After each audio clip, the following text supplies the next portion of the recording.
மக்களுக்கு எல்லா உண்மையும் தெரியும். மக்கள் எல்லாத்தையும் பார்த்துக்கிட்டு இருக்கிறாங்க.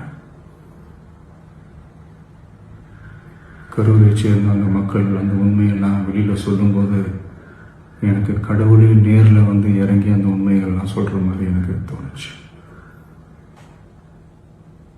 சீக்கிரமே எல்லா உண்மைகளும் வெளியில் வரும்.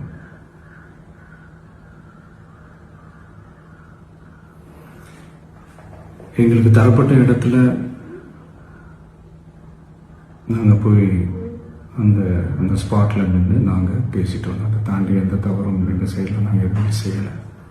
பட் இருந்தாலும் எங்கள் கட்சியை சேர்ந்த நிர்வாகிகள் தோழர்கள் மேலே எஃப்ஐஆர், அது மட்டும் இல்லை சோஷியல் மீடியாவை சேர்ந்த நண்பர்கள் தோழர்கள் அவங்க மேலே எஃப்ஐஆர்லாம் போட்டு இப்போ பிடிச்சிட்டு இருக்கிறாங்க.